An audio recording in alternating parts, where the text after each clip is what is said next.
For anyone who has not read my previous stories, I now have a work ghost, an apartment ghost, and a ghost that has been following me since I was a young girl. My boyfriend and his friends recently played with an Ouija board in my apartment and had a really bad experience with something on the other side. Ever since then, the ghost has been unbearable. It isn't even scary anymore. It is just annoying as heck. Recently, the ghost that is in my apartment has started banging on my walls and my ceiling. I called my landlord because I thought it was construction at first. There's only one apartment above me, so I thought they may be doing flooring or something, and for the first few days, I didn't pay it much mind. Then the banging started happening at 1 a.m., 3 a.m., and 5 a.m., and late at night, so I knew it wouldn't be my landlord. I originally called him to complain that my upstairs neighbors were doing construction at all hours. But when he said there was no one living above me and there was no construction going on, he decided to come over and hear it for himself. It was around 10 p.m. when my landlord came over and the noise was still happening. As soon as he stepped in the door, he realized that it was in fact coming from the ceiling.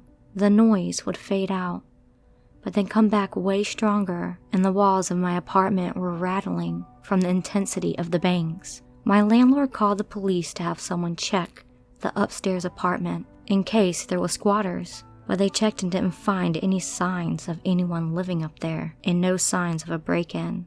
The banging has continued all day, every day, now for about a week. I haven't slept properly in days because it's so loud. I have attached a video to this post to really show you how loud it is. I'm not showing the inside of my apartment for privacy reasons. The banging is loud and will move to different sections of the apartment randomly. In the video, you can hear the noise get softer and move away from me, and then it starts back up right over my head. I am at my wit's end and have shouted at whatever is doing it to stop. I have burned incense, I have prayed, and nothing has stopped the continuing banging. Meanwhile at work, my work ghost has started playing tricks on me. The area where I live has gone on lockdown again due to COVID, so right now I am the only person at the front of the store.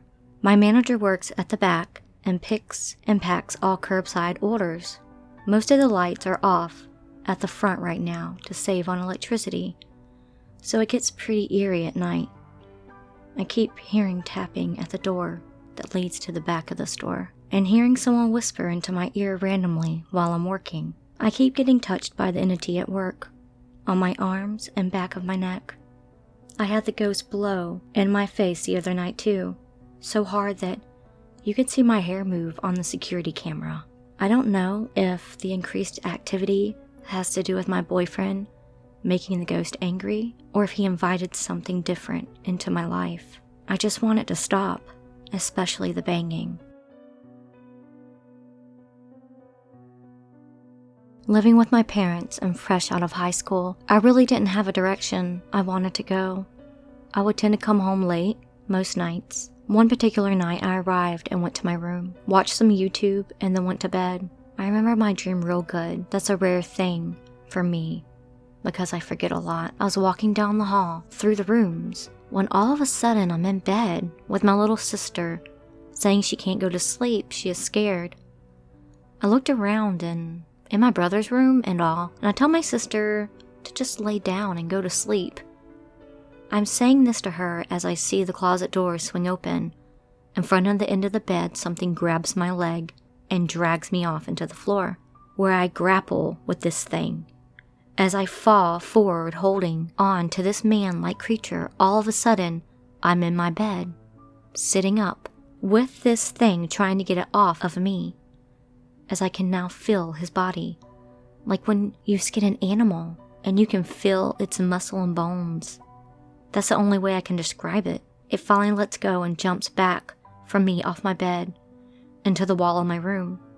I sat there in bed confused and freaked out that I was fighting something in my dream, and I brought it with me as I woke up. The next morning my father was telling my mom that he had a strange dream where he walked from his room to make sure the house was locked.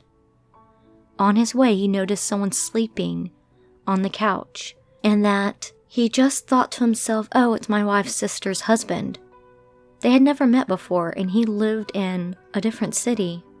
He goes back to sleep in his dream. As my parents are saying all of this, my mom's phone rings. Her sister's husband had killed himself the night before, while my aunt and my cousin sat in the living room watching television. I never told my parents about my encounter that night, but that night I got into it with a demon that was supposed to take my uncle that night as he came to visit the family. So a few minutes ago, I was reading through an old journal of mine that I started writing in 2019.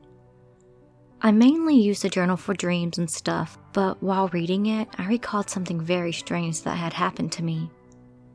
This incident happened on October 14th, 2019.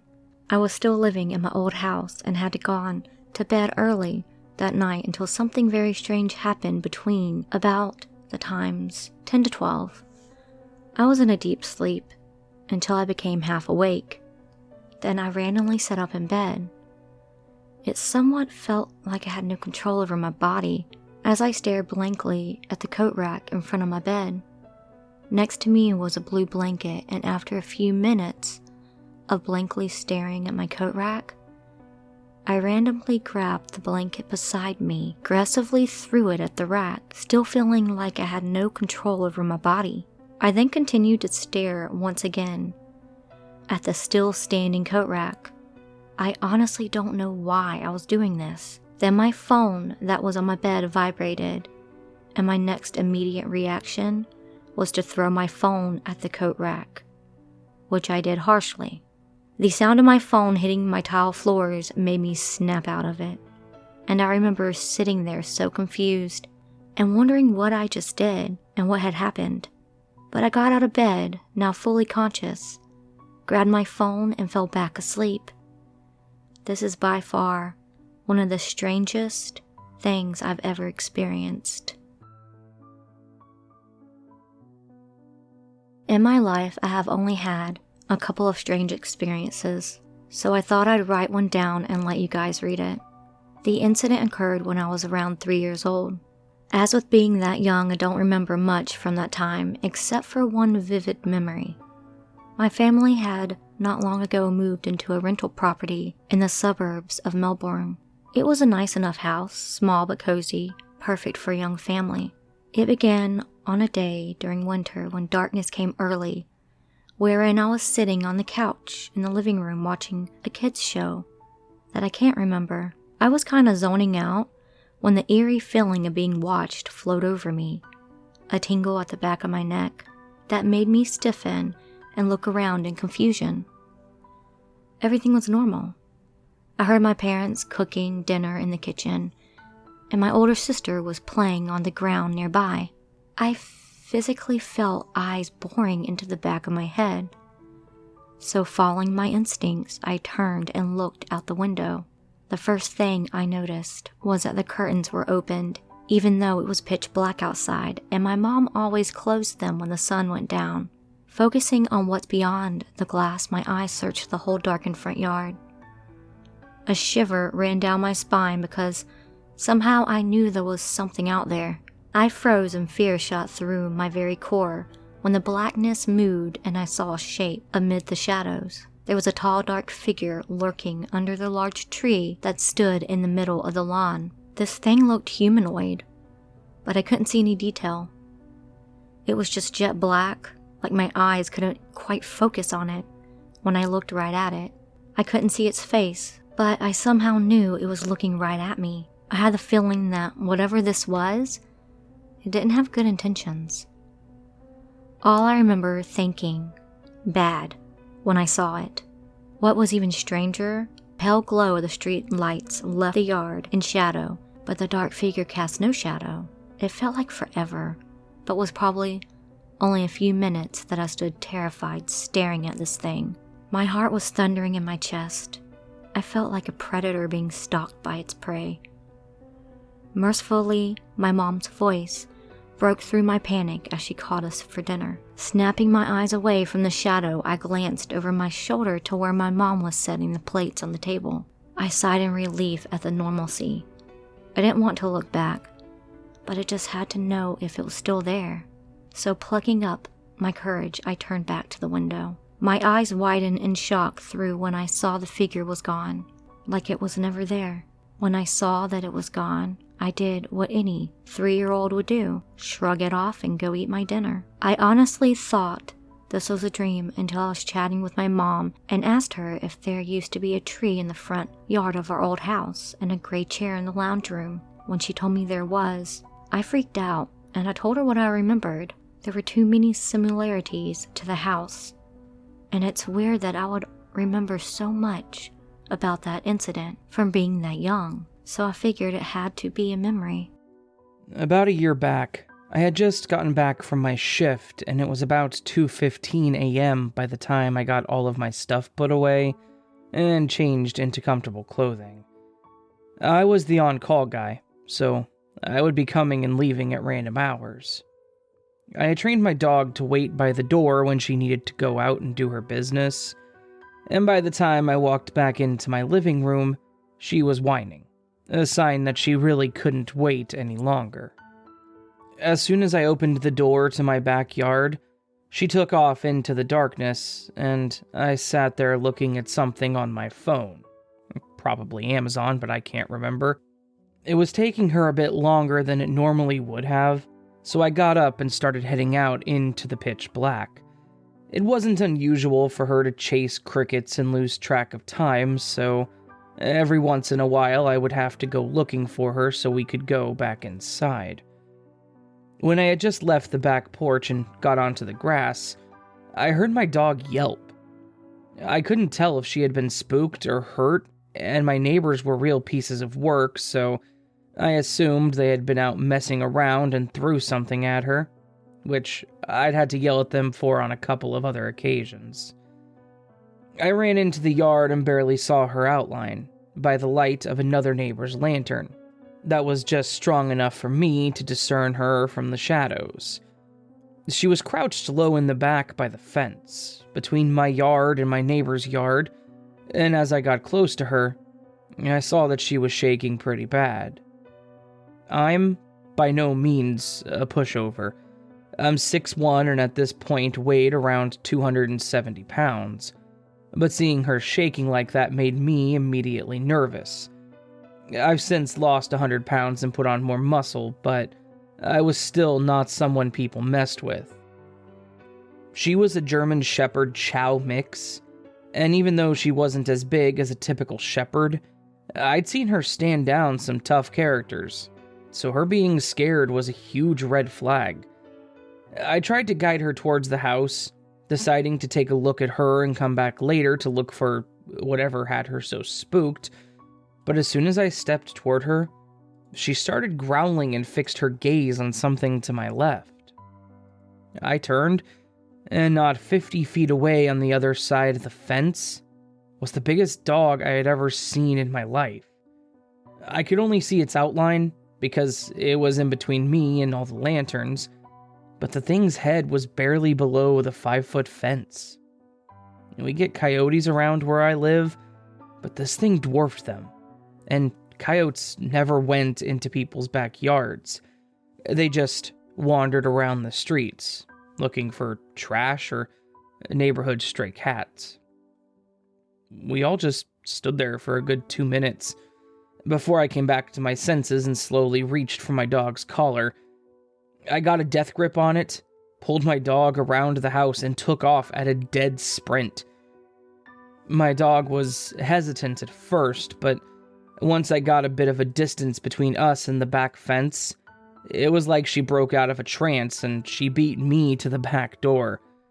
By the time I got there, she was whining, and when I flung the door open, we both barreled into the living room, and I double-locked the door. Needless to say, I didn't sleep that night, and she didn't go outside at night again the rest of her life. She was about 13 when this happened and just passed a couple months ago. Aside from this night and a couple of other occasions, She lived a really happy life. I've looked up every big predator in the area. I live in Arizona, and I've not found anything that resembles it. Has anybody got any idea of what it could have been? Hello again, my fellow creepy kids. I'm back to share more of my ghostly experiences.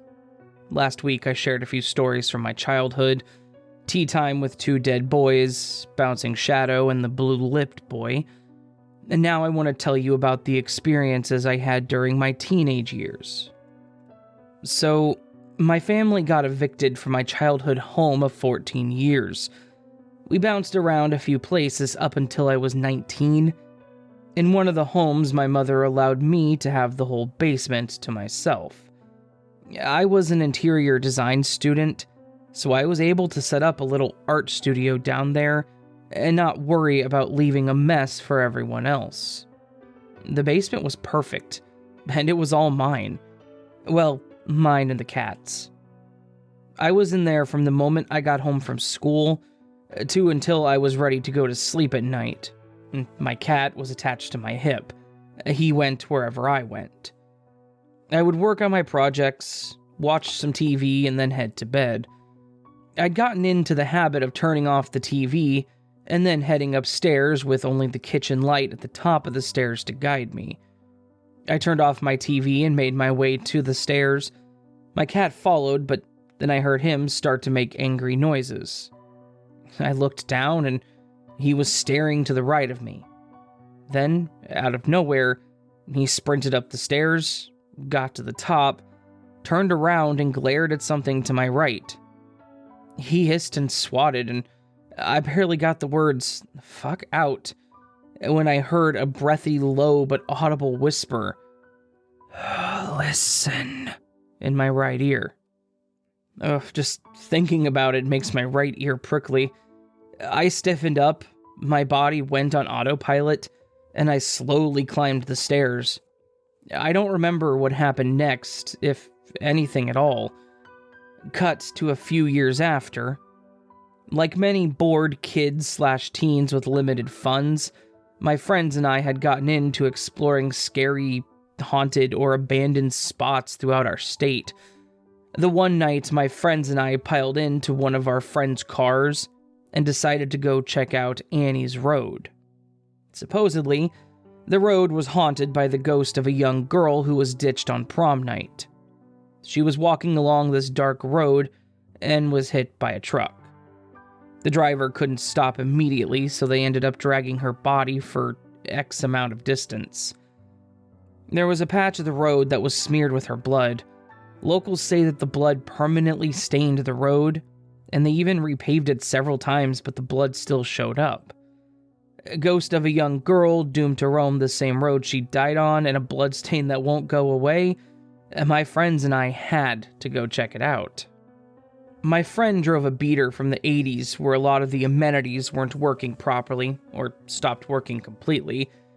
One of those amenities was the radio. So we found the road and started to drive up it, and boom, we see something red on the road as we came across the bend. We got out and took a closer look. Red paint.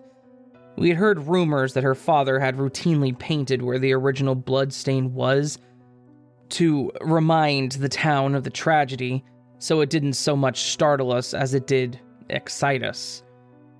So, back to the car we went. We drove further down, and we started to come upon an overpass. Just as we were getting under it, the radio blasts. We all nearly jumped out of the car. I was sitting in the passenger seat. I tried to turn down the volume, turn it off, do something, but the radio would not respond.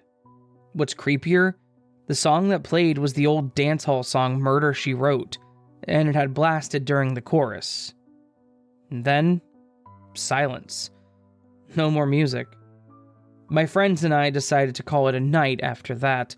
The stupid radio never turned on after that night. Was it Annie fucking with us, or was it a creepy coincidence? Now for the last story of today. We're living at yet another house. My mother sucked at paying rent. Not much happened at this one, but I did see my first full-blown apparition. I'd just come home from a late-night hangout with my friends. The way the apartment was laid out was the main door entrance led into the living room, which led into the kitchen. The first bedroom, my mother's, is on the other side of the right side of the kitchen. There were windows all over it, so I didn't need to turn on any lights in order to navigate from one room to the next. I'm in the entrance to the living room when I see something out of the corner of my right eye. It was huddled in the corner. I turned right and looked right at it. It was a decrepit old man with a sunken face and huge eyes. He was wearing raggedy clothes that looked like a potato sack. It was as if he noticed me noticing him, because he had a shocked look on his face and quickly reached out. I don't remember what happened next. Weeks passed without any occurrence. Come to think of it, that was the only paranormal thing that happened at that house. One day, my mother came and joined me for breakfast. She looked like hell. Bags under her eyes, waxy complexion, and head in a fog. I asked her if she was okay, and she said, "Yeah, I just couldn't sleep." I responded with, "A lot on your mind?" And she goes, "No, just the old man. He wouldn't leave me alone. Kept waking me up." My heart started to beat faster now. Was she referring to the same old man that I saw a few weeks back? He'd been standing on the other side of her bedroom wall when I encountered him. Or was it a loud neighbor? I asked her to clarify, and she answered, "He comes and visits me at night, and he wants to talk, but I don't want to." Here's the thing with my mom. She is a Sentera. Google it, too long to discuss. And has been seeing and speaking to the dead since she was a little girl. Seeing the dead is just as common to her as seeing the living. I started to describe him to see if it's the same person. Mind you, I never shared what I saw that night with anyone before. My mother nearly finished the description for me. We never researched the house to see if an old man owned it or died there, but I still wonder if he appeared to renters that came after us. Well, that's all for now, boils and ghouls. I'll be sharing again next week, so keep your eyes peeled. And thank you for reading my ghost stories.